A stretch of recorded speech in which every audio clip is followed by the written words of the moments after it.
오늘 보실 때는 매매 효력 부분 살펴보도록 하겠습니다. 교재 617쪽이 되시겠습니다. 매매라는 것이 매매 계약이라는 것이요. 재산권을 이전해주고 한쪽에서 대금을 주기로 하는 약정을 매매라고 그러고, 그럼 쌍방의 매매 계약이 이루어지면 약속대로 매도인 측에서는 재산권을 넘겨주고 매수인 측에서는 대금을 이렇게 이행해주면 매매가 원만하게 진행이 되는 거죠. 자, 그래서 매매 효력은 두 가지 측면으로 매도인 측에서 재산권을요. 약속대로 재산권을 이전해 주면 되는 거예요. 재산권 이전. 매수인 측에서는 대금을 넘겨주면 되는 거죠. 이게 매매의 주된 효력이죠. 이때 재산권에는 하자가 없어야 된다. 하자가. 가압류가 있으면 이 재산권인 아파트에 가압류가 들어있다. 그러면 가압류를 가압류를 다 풀어가지고 넘겨줘라 이런 얘기죠. 여기서 검토해야 될 것이 쌍괄호 2번하고 3번입니다. 2번하고 3번에 발표할까요? 과실수취권. 이 건물이 만약 이게 건물이면 매매 계약을 하고 나서 건물 임대를 놓게 되면요. 임대료라는 게 생기잖아요. 임대료가. 가령 이게 원룸이다 그러면 원룸 방이 20개다. 그럼 20개로부터 월세가 들어오게 되잖아요. 근데 계약을 체결했단 말이에요. 계약 체결했는데 여기서 임대료가 나온다. 임대료가. 그럼 임대료 월세를 누가 차지할 거냐 이 문제가 남죠. 이게 과실수취 문제입니다. 과실. 자, 그래서 대금 완납 전 인도하지 않은 목적물로부터 생기는 과실은 매도인 겁니다. 매도인. 돈을 얘가 아직 안 넣었으면 매도인 거고요. 돈을 다 넣었으면 잔금을 넣었으면 매수인 거. 두 번째, 대금 완납 후에 매매 목적물에서 수취한 과실. 과실이 뭐라고요? 월세, 임대료를 말합니다. 그거는 매수인에게 기소합니다. 그래서 잔금을 넣냐 안 넣냐 이거예요. 잔금 안 넣으면 매도인, 집주인 거, 잔금 넣으면 매수인 거. 이렇게 구별하시면 되시고요. 그 다음 세 번째는요. 목적물 인도와 동시에 대금을 지급하기로 특약을 했어요. 특약을. 가령 내가 자동차를 중고차를 하나 사기로 했다. 돈 어디서 주냐? 어디서? 우리 차 건네줄 때 차 건네주는 그 장소에서 차값을 결제하자라고 둘이 약속을 했어요. 그럼 차값은 어디서 주느냐? 바로 자동차를 건네주는 그 장소. 그걸 우리 민법은 그 인도 장소라고 표현합니다. 그 인도 장소. 우리가 만나기로 한 장소. 만나기로 한 그 장소에서 돈을 결제하면 됩니다. 그 다음 이자 지급식이요. 네 번째 동그라미요. 매수인이 목적물이요. 이 건물을 넘겨받았다. 그럼 넘겨받으면 건물을 쓰게 되잖아요. 쓰는 만큼 이자를 상대방한테 지불하는 게 공평하다. 그래서 목적물에 뭐를 받은 날? 인도를 받은 날로부터 뭘 물게 되어 있냐? 이자를요. 대금의 이자를 넣어줘야 됩니다. 그 다음 5번에 측량비용 같은 계약비용은 누가 내느냐? 계약비용은 쌍방이 균분합니다. 특약이 없으면. 그러나 소유권 등기비용은요. 등기비용은 누가 내느냐? 관습상 매수인이 부담한다는 것이 우리 관습이라는 거죠. 그거까지 보실게요. 다음 담보책임. 담보책임이 집을 매매로 팔았는데 이 집에 하자가 있다. 하자가 있을 때 지는 책임. 집에 뭐가 있을 때 하자가 여기 집에 하자가 있다. 돈 받고요. 돈을 받고 내가 집을 팔았는데 집에 뭐가 있으면 하자가 있으면 책임을 져야 될 거 아니에요. 그거를 하자 담보책임이라고 그래요. 담보책임. 그럼 책임은 누가 지는 거예요? 매도인이. 집한 매도인 측에서 지는 거죠. 매도인이 집에 하자가 있으면 책임을 져야 되는 거예요. 누수가 있거나 여기 균열이 생겼다. 집에 결함이 있죠. 집에. 그럼 하자가 있는 거니까 책임져라. 그러면 매수인은 뭐 하는 거야? 책임을 추궁하는 거죠. 따라서 매도인은 책임을 지는 거. 매수인은 책임을 추궁하는 거. 서로 상반된 입장이죠.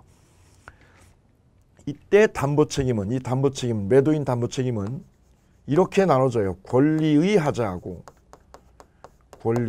그리고 물건의 하자. 이렇게 크게 나누어집니다. 첫 번째는 뭐의 하자가 있었다? 권리의 하자가 있었다는 얘기고, 두 번째는 권리가 아니라 뭐의 하자가 있었다? 물건의 하자가 있었다. 이렇게 나눠집니다. 이때 물건의 하자, 이 물건의 하자를 먼저 간단하게 볼게요. 왜 여기는 종류가 5개나 되거든요. 여기는 간단합니다. 물건의 하자는 내가 집을 샀어. 근데 집에 누수가 있었어. 집에 누수가 있는 거를 얘가 알고 산 거야, 모르고 산 거야? 모르고 샀다. 하자라는 게 뭐냐? 계약할 때 하자가 있었냐 이거죠. 계약 당시에. 계약 뭐 할 당시에? 성립 시에 뭐가 존재한다? 하자가 존재한다. 하자가 존재한다.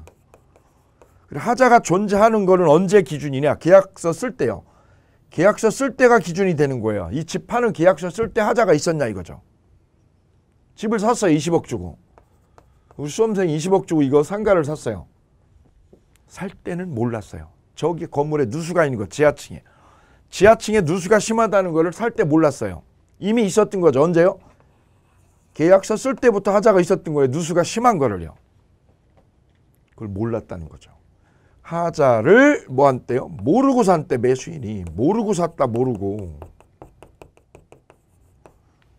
모르는 거를 우리는 선의라고 그러죠. 선의. 따라서 이 물건의 하자가 있을 때는 매수인이 하자를 몰라야 돼요. 모르고 샀다면 이 집 판 사람한테 책임 추궁을 하게 됩니다. 그럼 뒤집으면 모르고 산 게 아니라 뭐하고 사면? 알고 사면. 알고 샀다 그러면 얘가 이 집 판 사람한테 책임 물을 수가 없습니다. 따라서 담보 책임. 물건 하자 담보 책임은 매수인이 뭐 할 것? 모를 것. 선의일 것. 선의. 선의가 요건입니다. 선의 그리고 무과실까지 필요해요. 무과실. 선의 무과실. 알고 사면 안 되는 거 알고 사면. 모르고 사야 돼. 모르고. 그러면 어떻게 따지느냐? 매수인이 저 집주인한테, 집 팔아먹은 매도인한테 뭐라고요? 이 하자로 인해서 하자가 너무 중대하다. 즉 누수가 심하다 이거죠. 누수가 너무 심해서 살 수가 없다. 이 집에 살 수가 없다. 즉 목적 달성이 불가능하면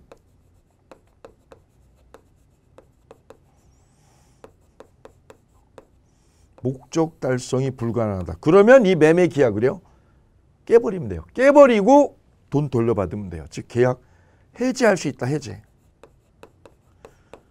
해지하고 돈이요. 돈 20억 돌려받고 끝내면 되는 거예요. 너무 하자가 크면. 근데 목적 달성이 가능하다. 그러면 이건 뭐예요? 경미한 하자를 말합니다. 경미한 하자. 살 수는 있어. 누수가 조금 있어서 살 수는 있어. 그죠? 손을 보면 살 수 있어. 손 보면. 그러면 해제가 안 되고 있든 해제가 안 되고 뭘 위해? 손해배상으로. 고치면 되는 거죠. 인부 불러다 고치면 되죠. 그 손해배상만 청구할 수 있어요. 그래서 두 가지로 정리가 되는 거죠. 목적 달성이 불가능하냐 가능하냐 이 문제죠. 여기가 시험 꼭 나오는 데입니다. 목적 달성이 불가능할 정도냐 가능하냐. 이건 중대한 하자. 하자가 크다는 거죠. 누수가 엄청 심하다. 균열이 너무 심하다. 요거는 경미한 하자. 요거에 따라서 해제로 가느냐 손해배상으로 가느냐 요게 나눠집니다. 세 번째는요. 이 물건의 하자는 하자를 안 날로부터. 얘가 하자를 계약할 때는 몰랐잖아요. 계약한 날부터가 아니라 언제부터? 하자를 알았어. 저게 누수가 심해. 하자를 안 날로부터 6개월 안에 계약 해제나 손배를 걸어야 돼요. 안 날로부터 얼마 안에? 6개월입니다. 6개월.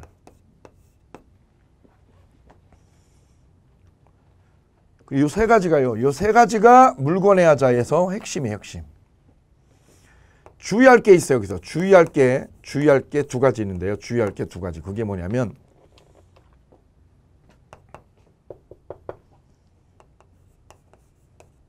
경매에서는 물건의 하자 있습니다. 물건의 하자. 물건의 하자를 목적물의 하자라고도 해요. 물건의 하자는 담보 책임을 물을 수가 없다는 거예요. 하자가 생겨도 물건에 하자가 생겨도 담보 책임을 추궁할 수 없다는 거예요. 어디에서? 경매에서는. 이게 특칙이에요. 특칙. 이 시험 아주 잘 나오는 거예요. 경매에서는 물건에 결함이 생겨도 책임을 묻지 말아라. 왜 그러냐? 물건의 하자라는 게 너무 소소한 것들이요. 수백 수천 가지예요. 예컨대 창문 틈이 벌어졌어요. 하자 있는 거예요. 물이 쑥쑥 안 빠져 화장실에서. 하자 있는 거예요. 그것도. 그죠? 그 다음에 바닥에 스크래치가 조금 났어요. 하자 있는 거죠. 이렇게 하자, 물건의 하자라는 게 소소한 게 너무 많아요. 소소한 게.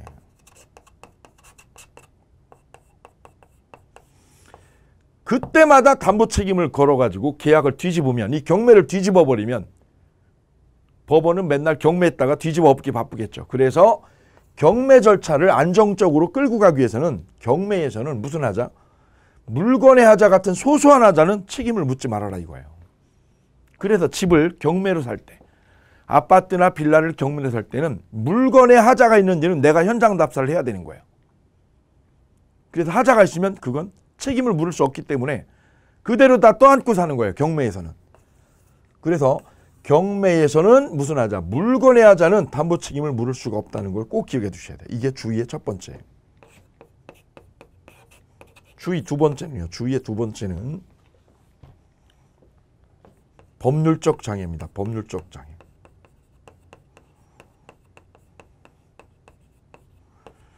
법률적 장애라는 것은 무슨 개념이냐면 내가 토지를 샀다. 왜? 공장 지으려고, 아파트 지으려고, 오피스텔 지으려고, 상가 지으려고, 호텔 지으려고 샀어요. 근데 그 땅이 법률에 묶여서, 법률에 의해서 묶여가지고 내가 원하는 건물을, 공장이나 아파트나 상가를 지을 수 없다. 이거를 뭐라고 하느냐? 법률적 장애가 생겼다라고 그래요. 이 법률적 장애를 우리 대법원은, 권리하자고, 하자는 두 개가 있죠. 권리의 결함이 있는 거냐, 물건의 결함이 있냐, 이 두 개 중에서 우리 대법원은 법률적 장애가 있는 거, 땅에 법률적 장애가 있는 걸 우리 대법원은 뭘로 보느냐? 권리의 하자가 아니라 물건의 하자로 본다는 거예요. 물건의 하자, 목적물의 하자. 물건의 하자가 목적물의 하자하고 동의어예요. 목적물의 하자가 있다. 목적물에. 땅이 오염됐다, 땅이 썩었다 이런 거죠. 건물이 누수가 있는 거. 즉 땅이 법으로 묶여가지고요. 예컨대 그린벨트로 묶여가지고 건물을 세울 수 없다. 이게 법률적 장애예요. 그거를 다 뭘로 보느냐? 목적물의 하자로 봅니다. 목적물의 하자. 권리의 하자가 아니라 목적물의 하자. 그리고 그 하자가 있냐 없냐? 내가 땅을 샀는데 건축을 못하는 땅이죠. 그죠? 그 장애가 있느냐 없느냐, 장애가 있는 거냐 없는 거냐, 기준이 언제냐? 이것도 계약 성립시예요. 계약 성립시를 기준으로 판단을 한다는 게 우리 판례입니다. 그래서 물건의 하자는요. 물건의 하자는 이렇게 세 가지하고 요거 주의사항 두 개 기억하시면 돼요. 하나 더 마지막 주의사항은요. 주의사항 세 번째는 종류물 하자일 때요. 종류물 하자.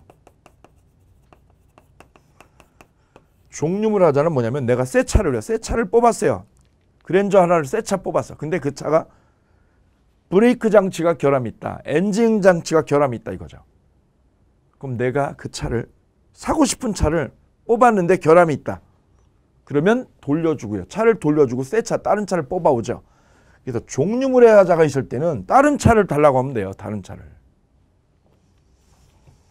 왜? 똑같은 게 여러 개니까. 이걸 종류물 하자라고 그래요. 종류물의 하자. 그리고 우리 책에 보시면 물건의 하자에서 쌍괄호 1번이 특정물의 하자고요. 619페이지에 01번은 권리하자, 02번은 물건의 하자 나오죠. 02번에 물건의 하자, 1번이 특정물 하자죠. 쌍괄호 1번이 특정물 하자. 쟁점이 1, 2, 3, 4, 5 5가지예요. 별 3개 하십시오. 그거 꼭 나오는 거니까요. 쟁점 1번은 목적 달성할 수 없는 중대한 하자. 그래야 계약을 해지할 수 있다. 두 번째, 목적 달성할 수 있는 경미한 하자. 계약 하자가 경미하다. 그러면 손배 청구만 돼요. 이때 쟁점 3번은 매수인은 선의 무과실이어야 돼요. 역으로 하자를 알고 매수하면 책임을 물을 수가 없다는 거 꼭 기억하셔야죠. 네 번째는요. 쟁점 네 번째는 하자 판단 시기는 계약 성립시다. 위험 이전 시는 뭐냐? 자동차를 가져올 때요. 자동차를 내가 가져올 때 그걸 위험 이전 시라고 그러는데 우리는 위험 이전 시가 아니라 계약서 쓸 때 기준이에요. 계약 성립 시 기준. 5번에 경매의 경우에는 물건의 하자 별표. 물건의 하자는 책임을 물을 수가 없다. 왜? 경매의 안정성을 위해서. 경매가 뒤집어지면 안 되잖아요. 그래서 안정성을 위해서 물건의 하자는 태클 걸지 마라. 그 다음 종류문 하자에 보시면 2항 보세요. 2항. 그 자동차에 하자가 있다. 그럼 어떻게 하느냐. 내가 차 갖고 싶은데 그 차를. 해제 또는 손해배상. 요걸 하지 아니하고 하자 없는 물건. 하자 없는 물건이 뭐야? 새 차죠. 새 차 뽑아달라고 할 수 있다. 요게 종류물 하자에서 특히 조심할 거. 종류물 하자는 내가 그 차를 꼭 원한다 그러면 내 결함 있는 차를요. 결함 있는 차를 리콜해서 돌려주고 다른 새 차를 가져오면 되죠. 그것을 우리는 하자 없는 물건 청구라고 그래요. 조심할 거는 그 2항에 별표하고 앞쪽을 잘 기억하셔야 돼요. 계약 해제 또는 손해배상 청구를 하지 아니하고 해제나 손해배상 청구를 안 하는 거예요. 왜요? 그 차를 내가 원하니까. 원하지 않으면 어떻게 해요? 해제를 하면 되죠. 원하지 않으면. 내가 폭스바겐을 뽑았는데 그 폭스바겐에서 장난질을 했잖아요. 그죠? 배기가스 조작을 해서. 이때 소비자가 그 폭스바겐을 죽어도 갖고 싶어요. 그럼 어떻게 하면 돼요? 하자 없는 새 차 뽑으면 돼요. 그랬더니 또 다른 소비자는 나는 그런 차 싫다 이젠. 소비자를 우롱하는 그런 차 싫다. 그러면 계약 어떻게 하면 돼요? 해제해버리면 돼요. 그래서 매수인은 해제를 하든가 하자 없는 새 차를 뽑든가 이렇게 할 수 있는 거예요. 그 다음 법률적 장이 나오죠. 법률적 장의 별 3개요. 판례는 목적물의 하자로 보고 하자 판단 시기는 언제냐? 계약 성립시다. 밑에 경매하자 나오죠. 경매하자에서는 쟁점 1번이요. 목적물의 하자는 책임이 성립하지 않고 두 번째 권리하자만 담보 책임이 성립되고요. 쟁점 3번은요. 1차적인 책임자는 누구냐? 경매에서는 채무자. 채무자 집이 경매로 날아간 거 아니에요. 그래서 책임은 누가 지느냐? 채무자가 1차적으로 책임을 집니다. 2차 책임자가 배당받은 채권자라는 거 기억하시면 되시겠습니다. 그다음 쟁점 4번하고 그 예외는 따로 삼각형 가지고 읽어주시고요. 이제 남아있는 게 권리하자입니다. 권리하자. 권리하자는 전부 타인 권리. 예컨대 1000평을 매매를 했다. 이거 땅 1000평을. 갑이 1000평을요. 1000평을 매매 계약을 했어요. 이렇게요. 이렇게 10억에. 예컨대 10억에 매매 계약을 했다. 근데 이 1000평이 몽땅 누구 거냐? 매도인 게 아니라 그 아버지 거였다. 갑의 아버님 땅을 팔았다. 아버님 땅을. 몇 평이요? 1000평 전부다. 이게 전부 타인 권리 매매. 두 번째는요. 전부가 아니라 일부다. 일부. 1000평 중에서 몇 평이? 100평만. 100평만 아버지 거였다. 일부가 타인 권리였다. 세 번째는요. 여기에 저당권이요. 저당권이 설정되어 있는 땅을 내가 샀다. 저당권 있는 땅을 내가 샀다. 그리고 10억을 줬거든요. 얘가 갚기로 하고 매도인이 10억을요. 10억을 다 갚아주기로 하고 내가 10억을 다 줬다. 이거 처리하기로 해서. 근데 얘가 갚지 않았다. 얘가 갚지 않아가지고 저당권이 실행됐다. 저당권이 실행되어서 설정되었던 저당권이 실행돼서 내가 산 땅이요. 땅이 경매로 날아갔다. 이게 저당권 실행. 그 다음에 네 번째는요. 수량부족. 수량부족은 뭐냐면 1000평인 줄 알았어. 그랬더니 이게 300평이나 모자라네. 이만큼이 모자라네. 모자라. 이게 수량부족이죠. 다섯 번째는 용의권의 제한. 이 땅에 뭐가 있었다? 지상권이 있었다. 지상권이 존재해서 내가 땅을 이용할 수 없게 되었다. 이걸 용의권의 제한이라고 그래요. 5가지로 나눠집니다. 이렇게. 권리하자는 5개로. 이때 매수인이요. 매수인이 전부 타인 권리일 때는요. 전부 타인 권리를 매수했잖아요. 이때는 매수인이 선의일 때도요. 악의일 때도 둘 다 계약 해제권이 있습니다. 남의 땅이잖아요. 이게 전부 남의 땅이니까 얘가 땅을 못 줄 거 아니겠어요. 못 주면 계약 어떻게 하면 돼요? 해제하면 돼요. 이때 매수인은 선의가 아니라 뭐여도 악의여도 해제가 된다는 거예요. 악의여도.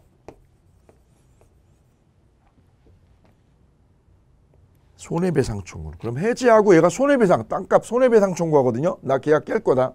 왜? 못 주잖아, 니가. 너 아버지 거잖아, 임마. 그러면 네가 땅 나한테 못 줄 거냐. 그러면 나 계약 해지할 거야, 해지. 해지하고 땅값. 땅값을 손해배상을 받습니다. 그래서 해지하고 손배청구에 손배청구. 이때 손배청구는 계약할 때 가격이 아니라 불능 당시요. 땅을 못 주게 된 날, 그때 땅값, 즉 불능 당시 땅값을 변상하는데 이거는 선의여야 돼, 선의. 선의여야 손해배상을 청구하게 됩니다. 그리고 이 두 가지는 기간에 제한이 없어요. 기간에 제한이 전혀 없다. 이 세 가지가 포인트입니다. 특히 악의여도요. 악의여도 해제가 돼요, 해제가. 반면에 일부 타인 권리에서는, 여기 일부 타인 권리에서는 1000평인 줄 알고 샀죠. 근데 100평이. 100평이 이게 아버지 땅이었다는 거지. 그럼 100평을 얘가 못 넘겨줄 거네요. 900평을 넘겨줘도 100평은 아버지 거니까 이 100평을 일로 등기를 못 해줄 거죠. 그럼 은은 어떻게 할까요? 대금을? 100평만큼 등기를 못 넘겨주니까 대금을 깎아버리면 되죠. 깎아버리면. 그래서 일부 남의 땅이 여기 껴들었다. 그러면 대금 감액으로 해결하면 돼요. 감액으로. 이때 감액이 매수인이 선의 악의 불문하고 선의 악의 불문하고 감액이 됩니다. 선의여도 되고 뭐여도요? 악의여도. 그래 여기도 악의여도 감액이 돼요. 악의여도.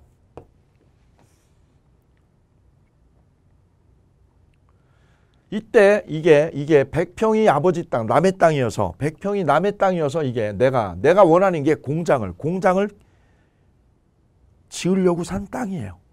근데 그 공장 부지가 1000평이 돼야 된단 말이에요. 1000평이. 1000평이 돼야만 내가 원하는 공장을 지을 수 있다고. 900평이에요. 900평. 100평이 남의 땅이라서 900평만 내가 쓸 수 있는 땅이에요. 그럼 공장을 지을 수 있는 부지가 부지로 적합성이 없죠. 그럴 때는 내는 계약을 해지하면 돼요. 목적 달성 못하면 계약을 해지합니다. 해제. 못 지잖아 이거. 900평으로는 공장 부지로 부적합해. 그럼 계약 해지하면 되죠. 거꾸로 지을 수 있어. 900평으로 공장을 지을 수 있어. 그럼 목적 달성이 되죠. 그러면 계약 깨는 게 아니라 뭘요? 그때는 손해배상을 하면 되죠. 해제 또는 뭐를요? 손배청구. 해제나 손배청구. 이렇게 가면 돼요. 일부가. 전부가요? 일부가요? 일부가 타인 권리일 때. 이때 조심할 거는 선의면 안날로부터 1년입니다. 안날로부터 1년이고요. 악의면, 이 담보 책임은 악의면, 알았다 그러면 안날이 아니라 계약일부터 1년 안에. 계약일입니다. 계약일부터 1년 안에 이걸 해야 돼요. 해제나 손해배상을 고려해야 돼요. 그래서 악의면 계악일입니다. 계악일. 그래서 계약일이 아니라 계악일 이렇게 외우시면 도움이 많이 되시겠습니다. 악일 때는 안날이 아니라 뭐예요? 계악일.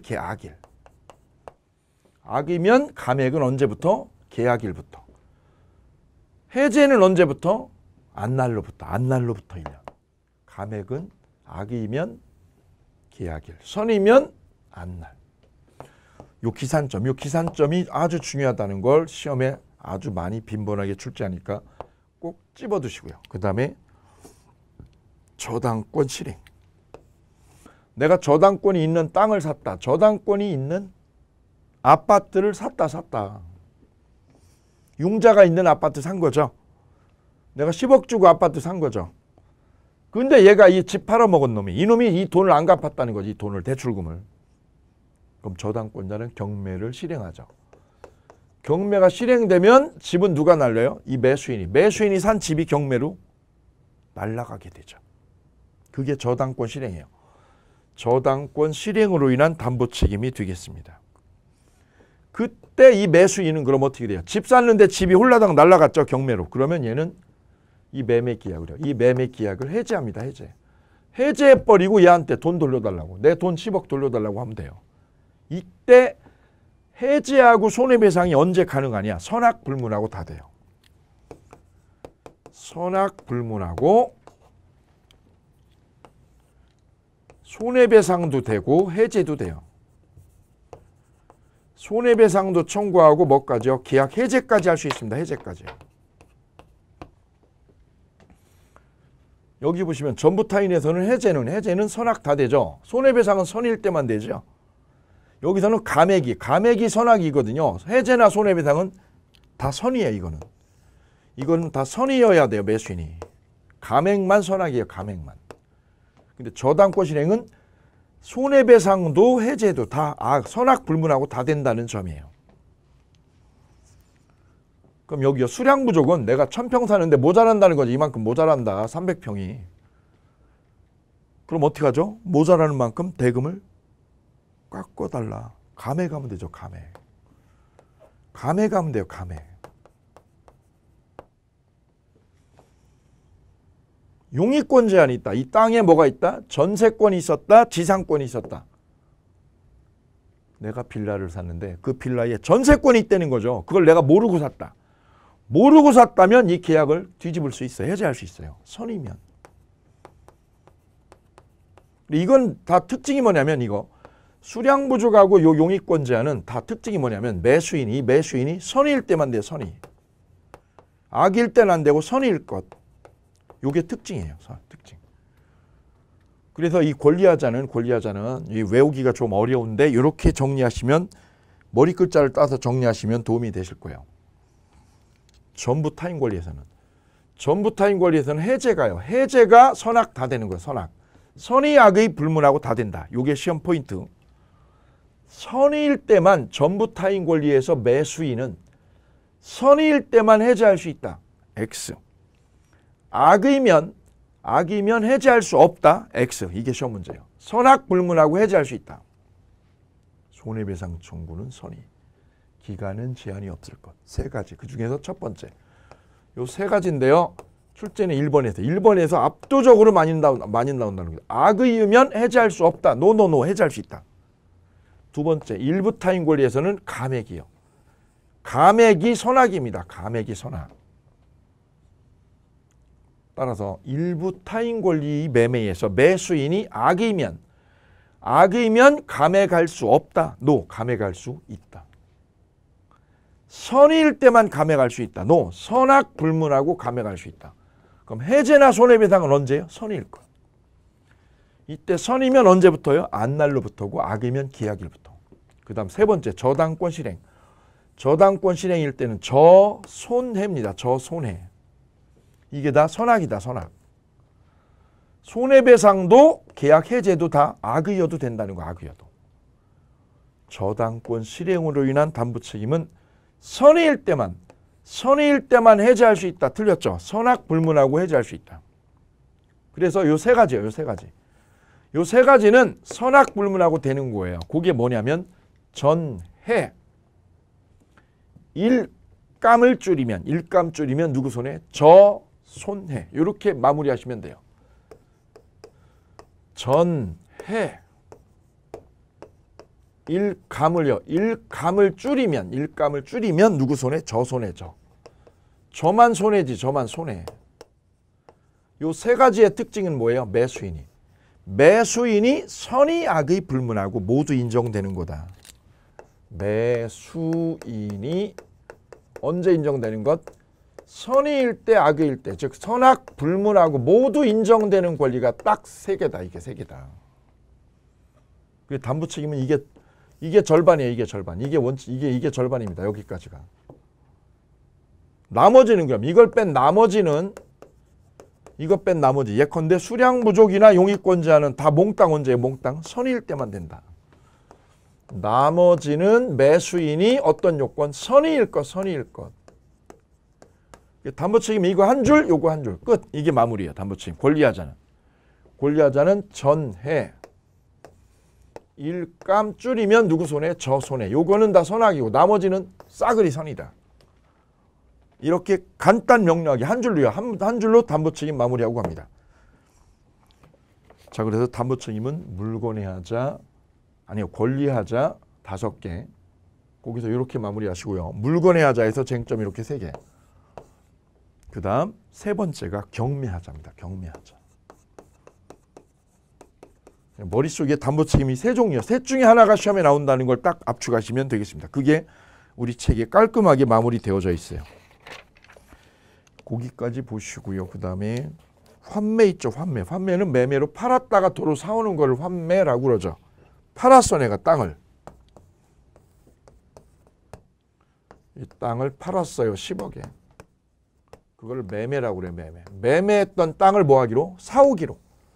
사오기로 하는 거를 환매 이렇게 부릅니다. 이때 환매는 매매 계약하고 동시에 해야 됩니다. 동시에 해야 된다. 이런 특징이 있어요. 특징. 동시에 해야 돼요. 매매 계약하고 환매 특약은 동시에. 그리고 환매 기간을요. 이 환매하는 기간은 몇 년이냐? 5년입니다. 5년. 약속이 없으면 5년이다. 5년. 5년 안에 환매를 못하면 그럼 갑이 이걸 5년 동안 환매해와야 돼. 얼마 주고요? 10억을 주고. 왜? 10억에 팔았으니까 10억을 돌려주고 환매해오는 거죠. 5년 동안 환매를 못하면 어떻게 돼요? 이 땅은 매수인 거 되는 거죠. 매수인 거. 이때 환매는 5년입니다. 5년. 이걸 연장할 수 없어요. 연장. 이 기간 연장이 불가능해요. 예약 완결권은 10년이죠. 근데 환매권은 5년입니다. 5년. 이때 환매 특약을 이걸 등기해 놓으면 등기를 했다. 그러면 등기부에 떠 있죠. 환매하기로 된 땅이다. 이건 환매하기로 된 땅이라고 떠 있죠. 그러면 이게 땅이 병에게 넘어갔다. 제3자에게. 제3자에게 땅이 넘어가 있어도 얘는 환매권을 제3자에게 주장할 수 있습니다. 얘한테도 대항할 수 있다 이거죠. 대항을 할 수 있다. 그 말은 뺏어올 수 있다 얘가. 뭐가 돼 있으면? 등기가 돼 있으면. 환매 특약이 등기돼 있으면 누구한테? 제3자에게 대항하는 거예요. 등기 안 되면 대항을 못 하는 거죠. 이 등기 문제입니다. 등기 문제. 그래서 기억할 거는요. 환매 특약은 매매 계약과 반드시 동시해야 된다. 두 번째는요. 환매 특약을 뭐 해놓으면? 등기를 해놓으면 누구한테요? 제3자에게 대항을 하고 등기를 안 해놓으면 대항을 못 하는 거고. 그 다음 환매 기간은 몇 년이다? 5년이다. 5년. 이거는 연장이 안 됩니다. 연장이 안 된다. 그 다음에 환매를 하면 얘는 받아왔던 돈 있죠. 돈 10억을 줘야 되는 거지. 돈 10억을 주고. 그럼 얘는 매수인은 땅을 어떻게 하고요? 돌려주고. 그럼 이 땅에서 땅을 얘가 몇 년간 사용한 거냐? 5년 동안. 5년 동안 얘가 매수인이 저 매도인으로부터 가져온 땅을 사용했군요. 사용해서 얻은 이익 있죠. 이걸 뭐라고 그럴까요? 과실이라고 그래요. 과실. 5년 동안 얘 땅, 매도인 땅을 얘가 썼죠. 그럼 매도인은 10억에서 5년 동안 뭐가 불었냐? 이자가 불었어. 이자가. 그럼 매도인이 이걸 환매로 줄 때, 환매할 때는 10억만 줄까요? 이자까지요? 10억만 줄까요? 이자도 줄까요? 여기서는 이자가 불었고 여기서는 과실이 불었죠. 그래서 합리적으로 이자하고 과실은 어떻게 해버려요? 이걸 퉁쳐버려요. 상계에서 없애버립니다. 그래서 환매할 때 네 번째요. 과실하고 뭐하고요? 이자는 상계한다. 이거. 퉁쳐서 없애버려요. 상계 처리야. 이자. 과실과 이자는 상계한 걸로 처리해버립니다. 상계 처리. 이렇게 네 가지 기억하시면 되고 딱 하나 기억하실게요. 이 땅에 매매 계약과 동시에 환매 특약이 되어 있었다. 나대지에 뭐가 되어 있었다. 여기에 환매하기로 특약이 되어 있었죠. 환매 특약이. 근데 을이 여기다가 건물을 떡 지어버리면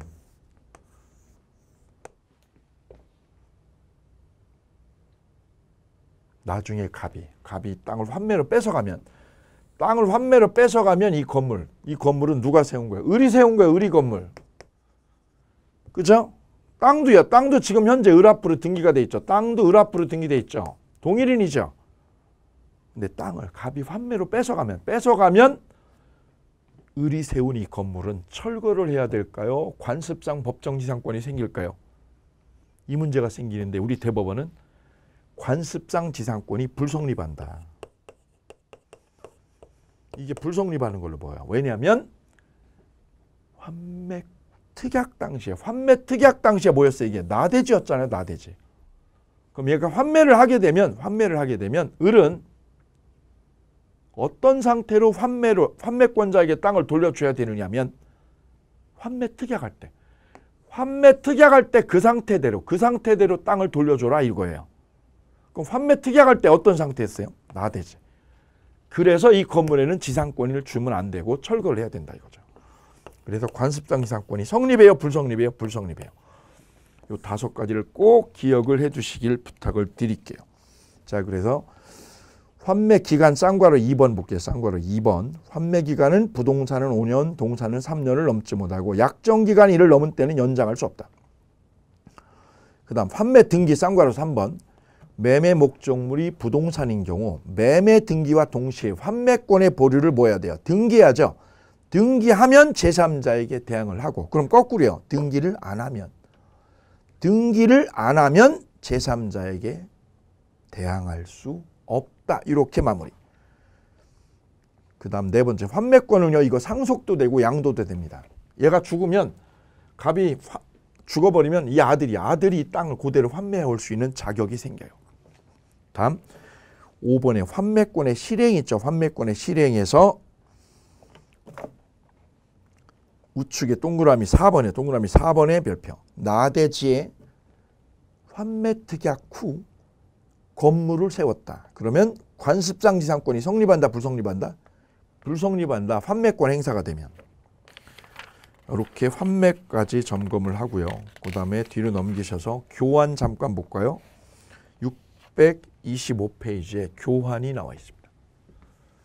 자, 매매와 교환이 다른 점은 매매는 이 땅을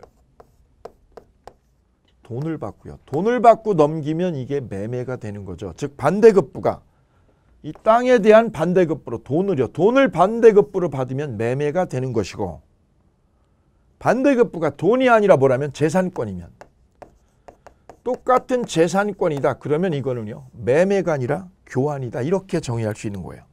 따라서 반대급부가 돈이면 뭐예요? 매매. 돈이 아니면 교환. 이렇게 비교가 되겠습니다. 둘 다 무슨 계약입니까? 쌍무계약이라는 점 공통점이죠. 둘 다 무슨 계약? 쌍무계약이다. 쌍무계약. 왜요? 땅 주고 여기 재산권. 빌라 주죠. 빌라. 내 빌라 줄게. 빌라하고 땅하고 바꾸자니까 이게 교환이죠. 쌍무계약. 유상계약입니다. 유상계약. 대가 지불합니다. 대가, 빌라, 돈. 둘 다 똑같죠. 매매나 교환이나. 그 다음에 낙성계약입니다. 낙성계약. 둘 다 언제요? 약정하면 이루어져요. 약정하면. 그래서 이게 내 거요, 남의 것도. 타인 소유도 가능합니다. 타인 소유도.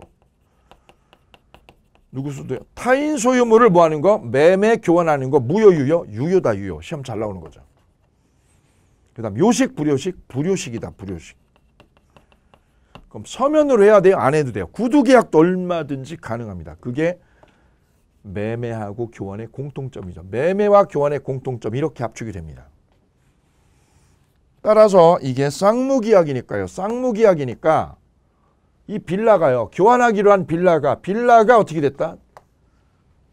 지진으로 붕괴됐다. 이게 지진 나가지고 무너졌다. 그럼 얘가 빌라를 얘한테 넘겨줄 수 없죠. 근데 넘겨주지 못하게 된 원인은 뭐 때문입니까? 의뢰 잘못이에요? 지진 때문이에요? 지진이라는 천재지변이죠. 이때는 우연부담의 법리가 여기에 작동합니다. 우연부담의 법리. 왜? 쌍무계약이니까 우연부담의 법리가. 그럼 이 빌라하고 이 땅을 언제 주느냐? 서로 동시에 결제하면 돼. 동시행관계가 준용된다. 동시행관계도 매매처럼 똑같이 준용이 돼요.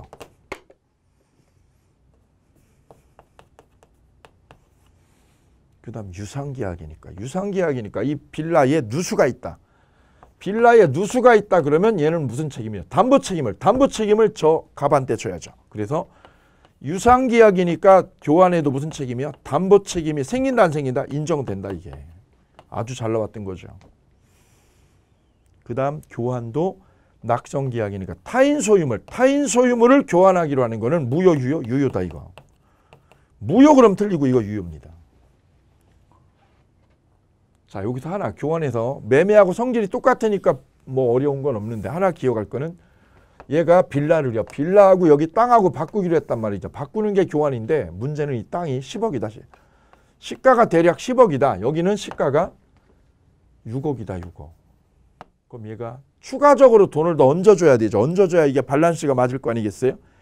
그래서 얘가 4억을 더 얹어줄게. 내가 4억을 더 얹어줄게. 요 4억을 뭐라고 하느냐? 보충금이라고 하죠. 보충금. 이 보충금이 이제 시험에 잘 나오는데 이 보충금 4억은 매매 규정이 준용이 됩니다. 매매 규정이 준용된다. 조심할 거는 이 보충금 4억을 준다. 빌라 주고 4억 준다고 그래서 매매가 성립한다 그러면 틀리는 거죠. 매매가 성립하는 거 아니에요. 매매는 돈만 줘야 돼. 돈만. 반대급부가 돈이어야 되거든요. 근데 빌라하고 돈을 주니까 이거는 매매가 성립된다 그러면 틀리는 거고요. 다만 매매가 뭐한다? 준용된다 이렇게 해야 되는 거예요.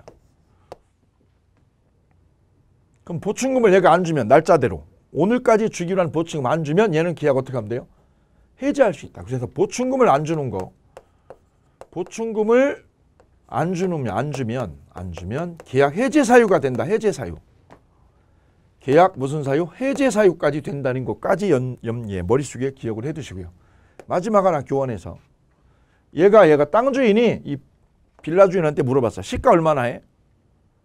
시가 얼마나 하는데 이거. 그랬더니 을이 빌라가 아까 시가가 6억이죠. 근데 을이 6억이 아니라 뭐라고요? 9억쯤 하는데 시가 6억을 얼마로? 9억이라고 시가를 세게 불렀죠. 세게 올려 불렀어. 이거 사기가 아니라는 거죠. 교환에서는 시가를 어떻게 한 거? 묵비하거나 시가를 저 빌라의 시가를 묵비. 말을 안 했다. 말을 안 한 걸 묵비. 또는 허위로 고지했다. 허위 고지해도 이거는 사기가 아니다. 사기가 아니라는 거죠. 사기가. 왜냐? 내 물건의 값을 내가 높게 부르는 거는 당연한 인지상정이죠. 세상에서 제일 이쁜 애기가 누구예요? 그러면 애엄마한테. 자기 애죠. 자기 애. 이게 사기가 되는 게 아니라는 거예요.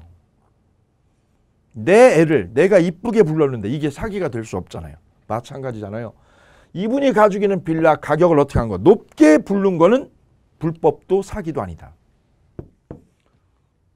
자, 그래서 교환 쪽에는 몇 가지 정리하겠습니다. 교환의 쌍괄호 1번 개념. 교환은 금전 이외의 재산권. 금전 이외의 재산권을 상호 이전하기로 약정하면 효력이 생기니까 이거는 밑줄이야. 재산권이어야 된다는 거죠. 재산권. 이걸 약정하면 이루어지니까 낙성계약이다. 거기다 낙성계약이다. 그래서 거기다 쓰시면 돼요. 타인 소유물도 유효다. 그 다음 쌍괄호 3번의 보충금. 이 보충금은 동그라미 2번 매매 규정이 준용되는 거죠. 이때 보충금을 준다고 해서 이걸 준다고 해서 매매가 성립된다. 그러면 틀린다고 그랬죠. 기출문제. 그 다음 3번이요. 보충금을 안 주면 계약 해제 사유가 됩니다. 해제 사유. 그 다음에 교환의 효력에서 1번 담보 책임이 성립해요. 왜요? 유상계약이니까. 유상계약이니까 빌라에 누수가 있다. 누수가 있어. 그러면 담보 책임 지는 거죠. 그럼 하자가 크면 빌라의 하자가 크다. 그러면 얘는 계약 어떻게 하면 돼요? 해제해버리고 끝내면 돼요. 근데 누수가 사소하고 소소한 것들이다. 그럼 해제가 안 되고 뭘로?